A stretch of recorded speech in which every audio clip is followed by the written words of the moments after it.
উকিল বাবার সাথে দেখা করা জায়েজ আছে কিনা, বাবা বলা যাবে কিনা? উকিল বাবা হলো 2 নম্বর বাবা। আমাদের সমাজে উকিল বাবার প্রথা অনেক বেশি আছে, আপনাদের এলাকায় আছে? এটা হলো 2 নম্বর বাবা, নকল বাবা। নকল, এই নকল বাবা হওয়াও জায়েজ নাই, এই নকল বাবা বানানো জায়েজ নাই। ভাইরা আমার, বিয়ে শাদীতে আমাদের দেশে মনে করা হয় যে একজন উকিল বাবা লাগে, এরকম একটা ধারণা আছে না নেই? মেয়ের ইজিন আনার জন্য গায়রে মাহরাম একজন উকিল বাবা হয়, অনেক সময় যায় অনুমতি আনে। এইভাবে উকিল বাবা বানানো পরিষ্কারভাবে হারাম, পরিষ্কারভাবে। মুরব্বীরা ভালো করে শুনে রাখেন, যারা যারা উকিল বাবা আছেন এই বাবাগিরি ছেড়ে দেন।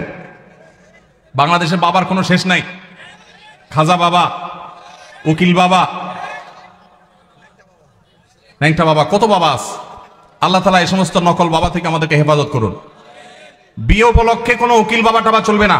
নিজের বাবা বেঁচে থাকলে সেই বাবা তিনি নিজে নিজের সন্তানের বিয়ে দিবেন, ব্যাস। মেয়ের অনুমতি বাবা আনতে যাবেন। জাজ্জল্যমান বাবা উপস্থিত, আগাগোড়া 5 হাতি বাবা আছে। এরপরও দেখা যায় আরেকজন উকিল বাবা সেজে সেখানে নাটক করতে যায় অনুমতি আনার জন্য। এই নাটক করা জায়েজ নাই, পরিষ্কারভাবে হারাম, পর্দাহীনতার কারণে। বিশেষ করে গায়রে মাহরাম কেউ যখন উকিল বাবা সাজে, ওই মেয়ে সারা জীবন তারে বাবরাব ডাকে, খানা খাওয়ায়। এটা আমাদের সামাজিক মানে একটা কুসংস্কার বলতে পারেন, এর সাথে ইসলামের কোনো সম্পর্ক। যুবকরা বিয়েতে কোনো উকিল বাবা যেন না থাকে।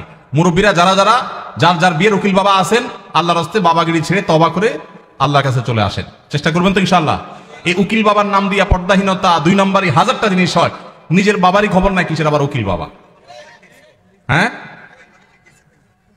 উকিল বাবার লোকে বললো ভাগছে কোন মেয়ে। আল্লাহ মাফ করুক আমাদেরকে।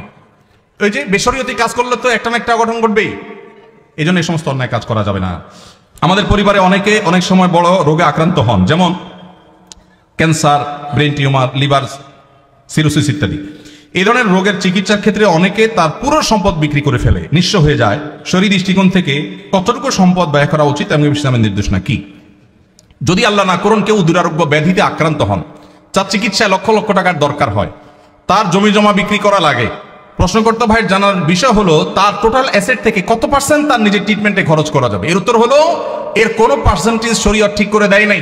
তার ট্রিটমেন্টের জন্য যদি তার টোটাল সম্পদ বিক্রি করা লাগে, সেটা বিক্রি করার অধিকার ইসলাম তাকে পরিপূর্ণভাবে দিয়েছে। মানুষের সম্পদের ক্ষেত্রে শরীয়ত তাকে এতটা স্বাধীনতা দিয়েছে যে তার সম্পদ কি করবে না করবে এক্ষেত্রে কারোর সেখানে কোনো নাক গলাবার অধিকার, সন্তানদের এটা বলার অধিকার নাই যে বাবা তুমি নিজে চিকিৎসা সব খরচ করবো, আমরা কি করব, এটা বলার অধিকার নাই। অনেক কুলাঙ্গার সন্তান আছে, বাবার এরকম সিরিয়াস পর্যায়ে হয়ে গেলে জমি বিক্রি করতে দেয় না, বরং বাধা দেয়। আছে না নাই? মনে রাখবেন, বাপদাদার সম্পদ দিয়ে মানুষ ধনী হয় না, হলেও সেটা সাস্টেইন করে না, টেকসই হয় না। মানুষ নিজস্ব চেষ্টায় আল্লাহর অনুগ্রহে ধনী হয়। বহু বড় লোকের ছেলেরা একসময় রাস্তায় মানুষের কাছে হাত পাততে হয়। এই জন্য বাবার সম্পদ, মায়ের সম্পদ, সেগুলোর জন্য কামড়াকামড়ি করা, তাদের হক নষ্ট করা, এগুলো আমাদের মূর্খতা।